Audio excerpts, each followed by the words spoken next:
कैसे आप लोग। देखिए, बीपीएससी प्री की जो परीक्षा है काफ़ी नज़दीक आ गई है। ऐसे में मैं कोशिश कर रहा हूँ कि टारगेटेड जो प्रश्न है, वैसे प्रश्न जो आएंगे, अभी संभावित है, उसको मैं टारगेट करके आपको बता रहा हूँ। जिससे होगा क्या कि आपके जो नंबर ऑफ स्कोर जो है वो बढ़ जाएंगे, क्योंकि ये कैची प्रश्न होते हैं और जितना बता रहा हूँ उसमें से 8-10 प्रश्न आ जाएंगे। तो ध्यान से सुनिएगा, क्योंकि क्वेश्चन जो है डायरेक्ट वे तो पूछे जाते हैं आसान में, लेकिन जो टफ जब बनाया जाएगा तो पूरा जो है आप कॉन्सेप्ट आपको ध्यान में रहेगा, तभी आप उसे पकड़ पाएंगे। चलिए देखते हैं। जैसा कि आपको पता है, बिहार में इलेक्शन होने वाले हैं, विधानसभा के इलेक्शंस 243 सीटों पे होंगे। तो उसमें निर्वाचन आयोग, जो चुनाव आयोग है आपका, इलेक्शन कमीशन, उससे जो है प्रश्न बनेगा। कम से कम 2 प्रश्न तो जरूर पूछे जाएंगे, जिसका 1-2 संबंध होगा, वो करंट से होगा प्रश्न चुनाव आयोग का ही, लेकिन उसका संदर्भ होगा करंट का।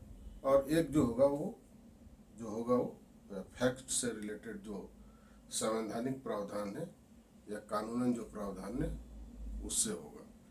तो मैं जहाँ तक गेस कर पा रहा हूँ, 2 प्रश्न चुनाव आयोग से इस बार पीटी में जरूर पूछे जाएंगे। तो आप फैक्ट को ध्यान में रखेंगे। जैसे निर्वाचन आयोग यानी कि चुनाव आयोग का जो है प्रावधान कहाँ है, तो संविधान के भाग 15 में, संविधान के भाग 15 में चुनाव आयोग का प्रावधान है, जो अनुच्छेद 324 से कहाँ तक, 329 तक है, जिसका उल्लेख अनुच्छेद 324 से 329 तक का है। चुनाव आयोग जो है एक अस्थायी संवैधानिक निकाय है, यानी कि एक परमानेंट कॉन्स्टिट्यूशनल बॉडी है, जो कि ऑटोनोमस बॉडी है, स्वतंत्र निकाय है। संवैधानिक प्रावधानों के अनुसार वो किसी मिनिस्ट्री के अंतर्गत वो कार्य नहीं करता है। ये सब चीज़ें याद रखेंगे। इसका गठन जो हुआ था 25 जनवरी 1950 को हुआ था, 25 जनवरी 1950 का हुआ था। और इसी 25 जनवरी को आप देखेंगे कि क्या मनाया जाता है 25 जनवरी को, तो राष्ट्रीय मतदाता दिवस मनाया जाता है। तो ये अभी ध्यान में रखेंगे, राष्ट्रीय मतदाता दिवस 25 जनवरी को। क्यों? क्योंकि 25 जनवरी को 1950 को चुनाव आयोग की स्थापना हुई थी। अब इसमें से जो लगातार बीपीएससी आपका प्रश्न पूछता रहा, सिर्फ उन पॉइंट को मैंने कवर किया है। यहाँ पर देखेंगे कि अनुच्छेद 325 ये क्या कहता है कि प्रत्येक निर्वाचन क्षेत्र के लिए एक मतदाता सूची होगी। तो आपको क्या ध्यान में रखना है, अनुच्छेद 325 में एक मतदाता सूची का प्रावधान है। अनुच्छेद 326 में वयस्क मताधिकार का प्रावधान है। वयस्क मताधिकार, आपको इतना ध्यान रखना है, तो आप ऑप्शन को पकड़ लेंगे। 326 में वयस्क मताधिकार, 325 में मतदाता सूची। अब यहाँ पे एक प्रश्न बनेगा जिसे समझना जरूरी है। इसको हटाने के बाद मैं आगे बताता हूँ। पहले इसको देख लेते हैं, जो डेटा मैंने लिख करके रखा हुआ। 61वें संविधान संशोधन में क्या हुआ था, ये डेट याद रखेंगे। 61वें संविधान संशोधन भी याद रखेंगे, नंबर, और कब, 1989 में वोट देने की जो एज है उसको रिड्यूस कर दिया गया था 21 से 18 वर्ष। 21 से 18 वर्ष, पहले कितना था 21, घटा करके कर दिया गया 18 वर्ष। ये याद रखेंगे, ये अक्सर पूछता है।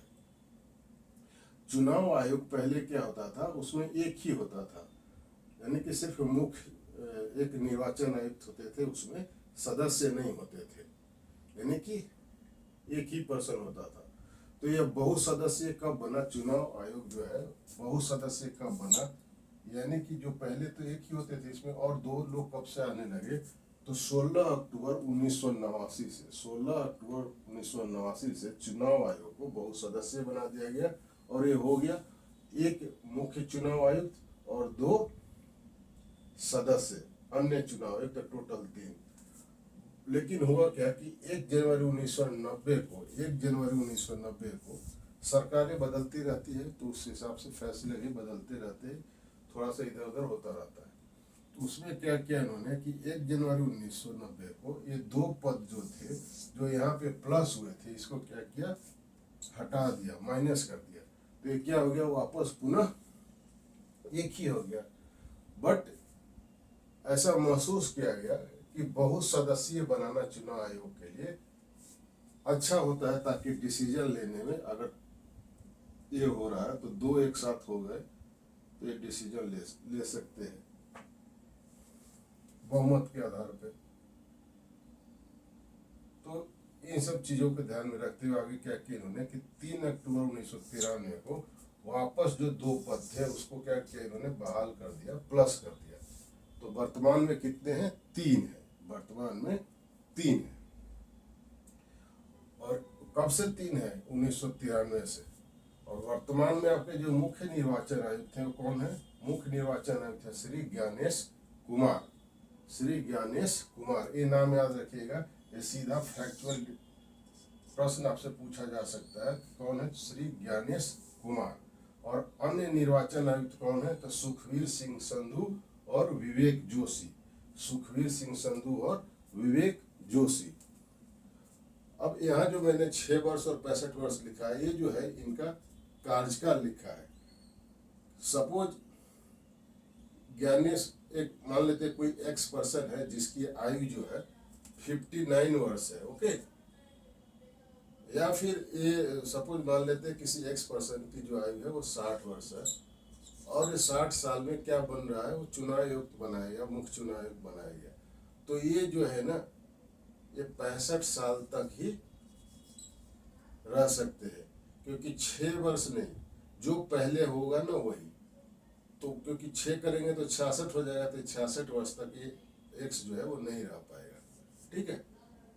अगर इसकी एज 59 होती तब ये 65 रह सकता था, ठीक है। तो ये दोनों में से जो पहले आ जाए उतना ही साल तक वो रह सकता है, ठीक। अब इसमें पिछले वीडियो में देखेंगे कि मैंने बताया था कि SIR सर, इसका फुल फॉर्म याद रखिएगा, इसकी पूछे जाने की संभावना पूरी है। SIR का फुल फॉर्म क्या था? तो special intensive revision of electoral rolls, यानी कि जो आपका ये जो मतदाता सूची है, इलेक्टोरल रोल्स मीन्स मतदाता सूची, इसका जो है विशेष गहन परीक्षण चल रहा है, जो कि 30 सितंबर तक वो लिस्ट जो है फाइनलाइज हो जाएगा। जिसमें मैंने बताया था कि उसमें क्या क्या होता है। तो डी होता है लास्ट में, जो बूथ लेवल ऑफिसर BLO जो है वो उस फॉर्म को भर रहा है और उसको आगे बढ़ाया जा रहा है।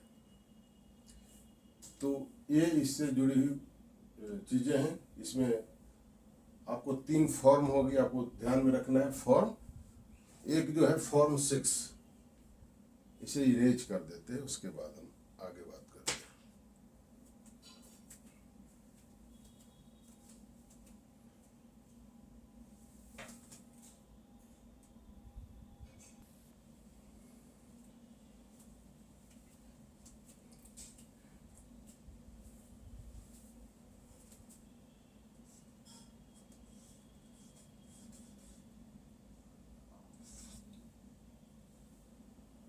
ये फॉर्म 6 है,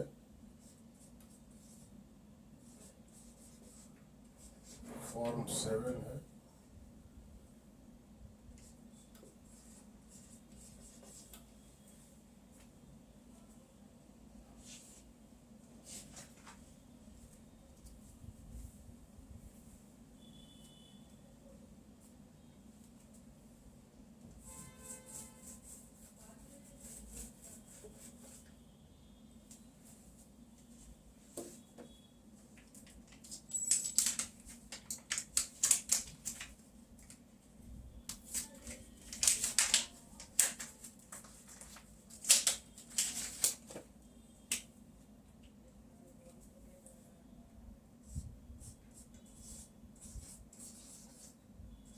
फॉर्म 6, फॉर्म 7 और फॉर्म 8। ये 3 फॉर्म याद रखिएगा जो अभी मतदाता सूची को तैयार करने के लिए प्रयोग में आ रहे हैं। इसमें से हो सकता है कोई आपसे पूछ दे। क्या पूछ सकता है? फॉर्म 6 क्या है? इसमें न्यू रजिस्ट्रेशन,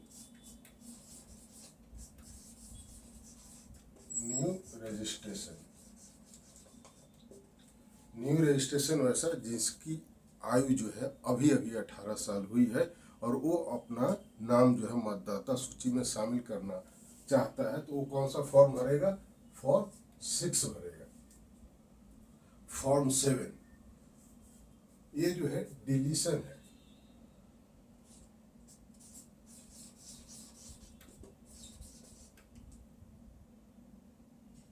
यानी कि सपोज मानते हैं कोई मतदाता एक जगह से दूसरी जगह हो, ये किसी की डेथ हो गई है। आप डिलीशन को ऐसे ट्रिक से याद रख सकते हैं, डेथ। अगर सपोज किसी की डेथ हो गई है तो बीएलओ वो जो है फॉर्म 7 भरेगा और उसकी वेरिफिकेशन करने के बाद प्रोसेस करेगा। ये किस लिए यूज हो रहा है? डिलीट करने के लिए, मतदाता सूची से किसी पर्टिकुलर पर्सन XYZ का नाम डिलीट करने के लिए। अगर किसी की डेथ हो गई है तो उसका नाम वहां से हटाना है तो कौन सा फॉर्म भरा जाएगा? फॉर्म 7। फॉर्म 8 क्या है? फॉर्म 8 ये जो है करेक्शन के लिए यूज होता है, करेक्शन या मॉडिफिकेशन के लिए यूज होता है फॉर्म 8। सपोज इसमें देखिए कि अगर कोई आदमी एक जगह से दूसरे जगह शिफ्ट कर गया है, या ऐसे मान लीजिए हमारे यहाँ क्या होता है कि सपोज कोई आदमी ऐसा है जो अपना पूरा जमीन जायदाद छोड़ करके ससुराल में बस गया, और जो ससुराल है वो क्या है? वो दूसरे निर्वाचन क्षेत्र में है, तो उसका जो है क्या हो गया? शिफ्ट हो गया ना वो। तो वो क्या करेगा? करेक्शन करेगा, फॉर्म 8 को भरेगा और वो मतदाता सूची को उस तरह से अपडेट किया जाएगा। ये हो गई 3 फॉर्म। ये फॉर्म ध्यान रखिएगा, पूछा जा सकता है। अगर आप मेंस में भी जाएंगे तो वहाँ लिखने के काम आएगा। आगे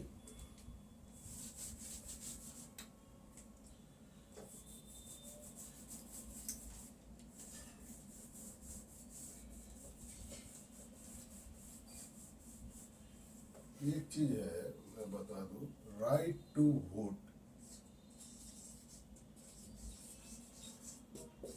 राइट टू वोट यानी कि मताधिकार, मत देने का अधिकार। राइट टू वोट यानी कि मतदान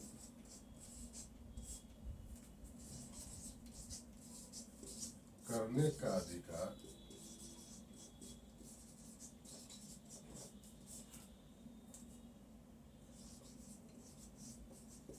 कैसा अधिकार है? ये जो है ना VVI क्वेश्चन है, कैसा अधिकार है,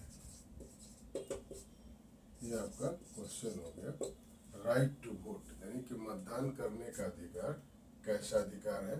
ऑप्शन दे देता हूं मैं।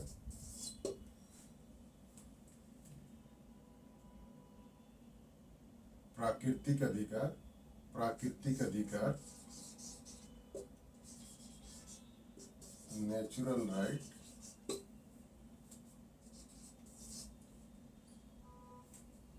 मौलिक अधिकार, फंडामेंटल राइट, सी कॉन्स्टिट्यूशनल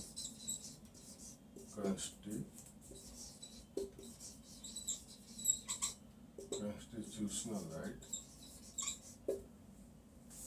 और डी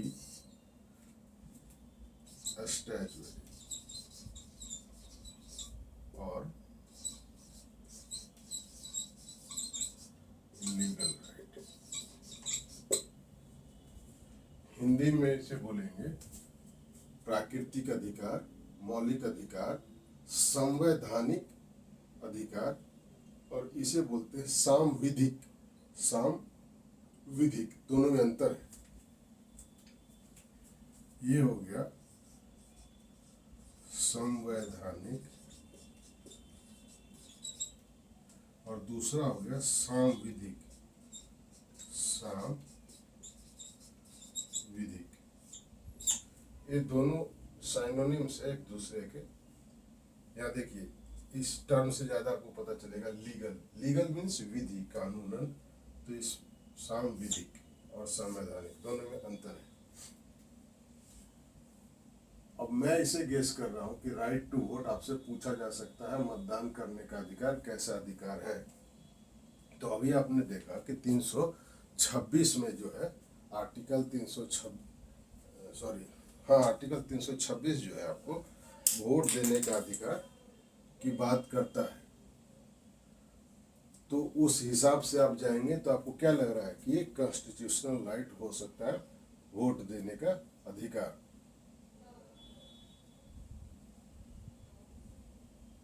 या फिर लीगल राइट लग रहा होगा।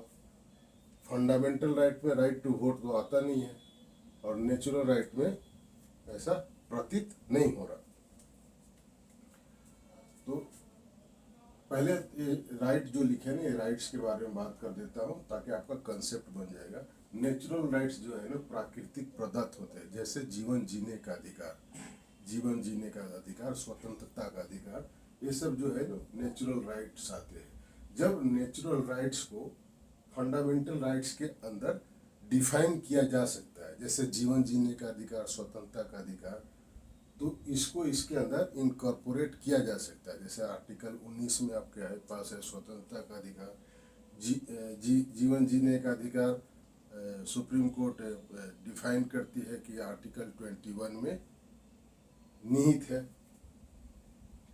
और फंडामेंटल राइट्स डिटेलिंग आप जाएंगे तो आपका भारतीय संविधान के भाग 3 में अनुच्छेद 12 से 35 तक, अनुच्छेद 12 से 35 तक क्या है, फंडामेंटल राइट्स की चर्चा है, उल्लेख है, प्रावधान है। कॉन्स्टिट्यूशनल राइट, संवैधानिक अधिकार वैसे अधिकार हैं जो कि संविधान में है, मौजूद है, बट फंडामेंटल राइट्स के अलावा, यानी आर्टिकल 12 से 35 के बाहर जो अधिकार संविधान में दिए गए हैं वो किसके अंदर डिफाइन किए गए हैं, कॉन्स्टिट्यूशनल राइट के अंदर, यानी कि उसे संवैधानिक अधिकार कहेंगे।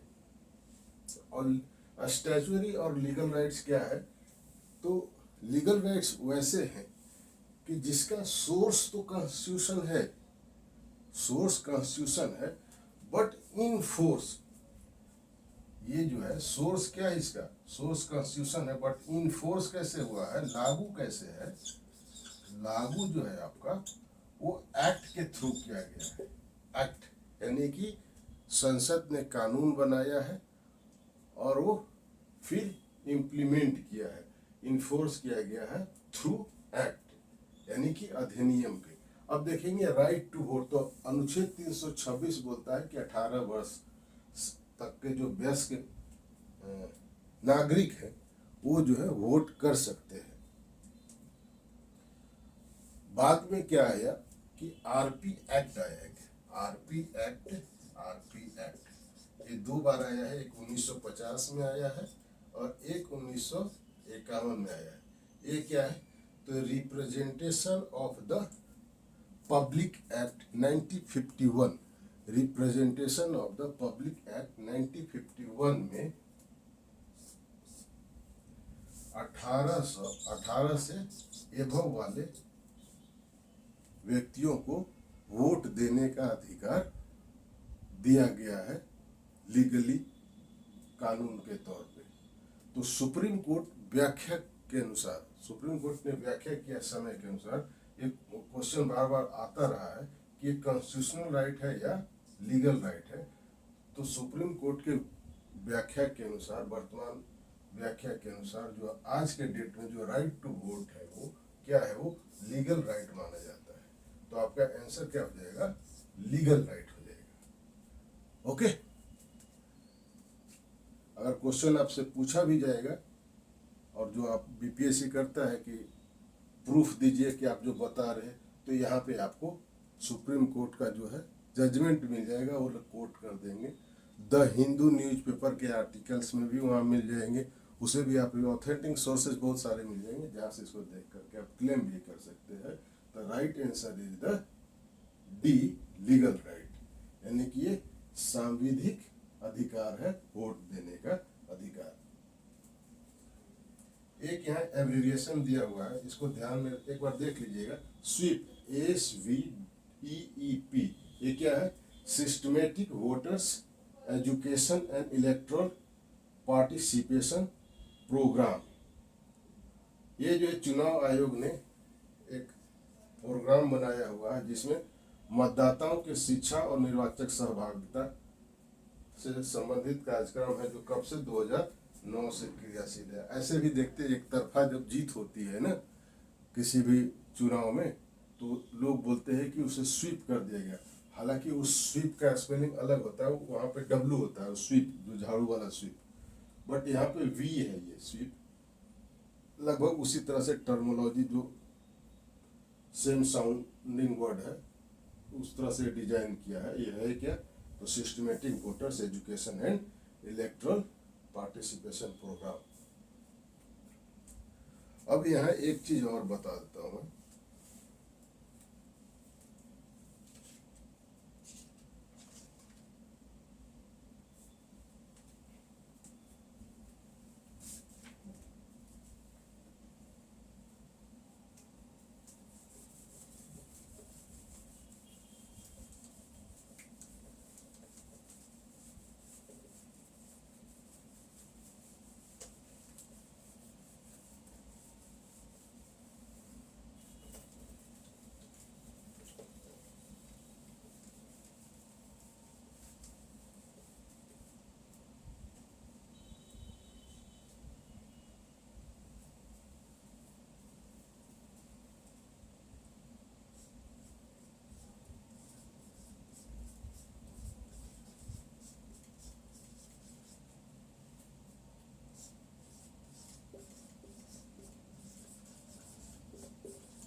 देखिए वोटिंग जो होती है ना,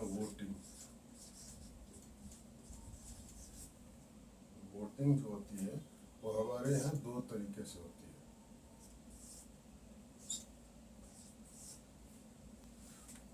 पहली है first past the post system और दूसरा है single transferable vote system. First past the vote system यानी कि जो आपका जो लोकसभा, विधानसभा और अदर इलेक्शंस में जो होते हैं ना, वो जो है आपका first past the post system. और सिंगल जैसे प्रेसिडेंट इलेक्शन,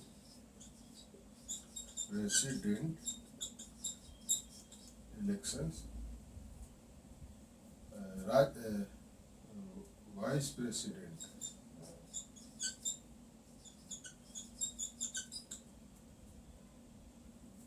यहाँ राज्यसभा नहीं होगा, उसमें लोकसभा और विधानसभा होगा।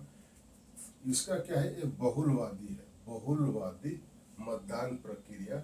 और दूसरा जो है वो क्या है? एकल संक्रमणीय मतदान प्रक्रिया। सिंगल मीन्स ये एकल संक्रमणीय मतदान प्रक्रिया। ये जो है बहुलवादी यानी कि जो विधानसभा या लोकसभा के जनरल इलेक्शन में जो वोटिंग होती है वो किसके अंतर्गत, उस सिस्टम को क्या बोलते हैं, first past the post system. ये टर्म याद रखिएगा, हिंदी इसलिए नहीं लिख रहा हूँ क्योंकि यही आपसे पूछेगा, first past the post system. इसमें क्या है कि सपोज टोटल 1000 वोट है, 1000 वोट में से अलग अलग सबको पड़ा, कई कैंडिडेट्स हैं, कई उम्मीदवार हैं, तो 1000 में से मानते किसी को 325 पड़ा, किसी को 200 पड़ा, किसी को मतलब और इसी से लेस देन पड़ा, सपोज मान लेते 200 ही पड़ा, किसी को 180 पड़ा, तो कितना हो गया 200 200 400, 4 और 2 6 3, इसको आप मान लेते हैं कि 95 वोट जो भी पड़ा। तो जीतता कौन है, जो सबसे ज़्यादा जिसको मिला होता है।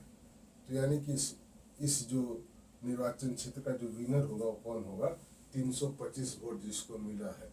इसे क्या बोलते हैं, इसे बोलते हैं first past the post system.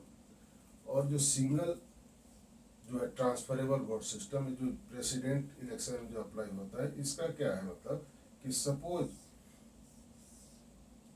President के इलेक्शन में 4 लोग खड़े हैं, 5 लोग खड़े हैं, तो मान लेते हैं X Y Z P Q इतने लोग प्रेसिडेंट के इलेक्शन में खड़े हैं।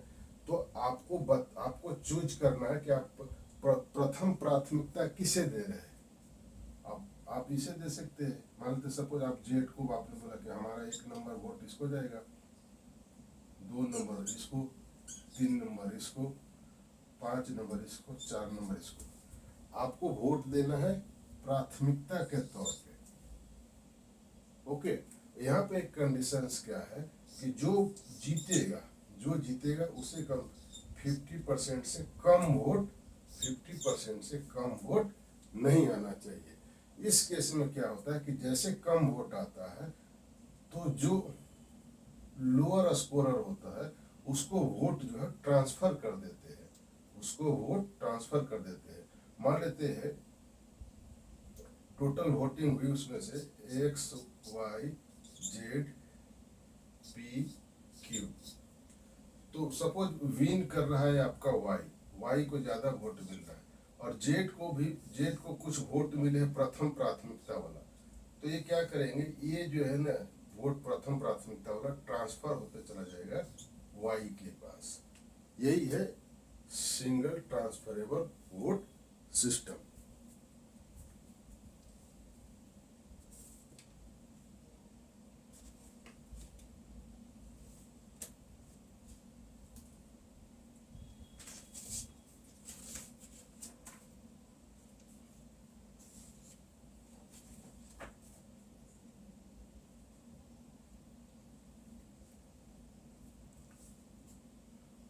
एक चीज और पूछता है वरीयता क्रम, जैसे आपको पूछ देगा वरीयता क्रम में कौन ऊपर है संघ लोक से, ऐसे देखिए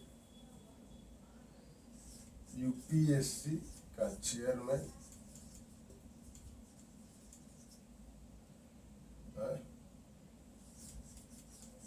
chief election commissioner, CAG of India, ऐसे पूछ देगा। और एक दे देगा ये मुख्य आपका सुप्रीम कोर्ट का chief justice of supreme court. इसमें आपको वरीयता क्रम बतानी है, वरीयता क्रम।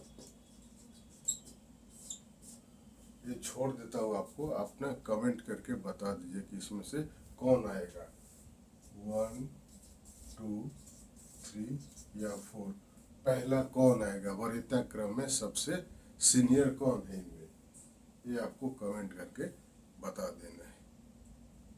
मिलते हैं नेक्स्ट चैप्टर में। Thank you.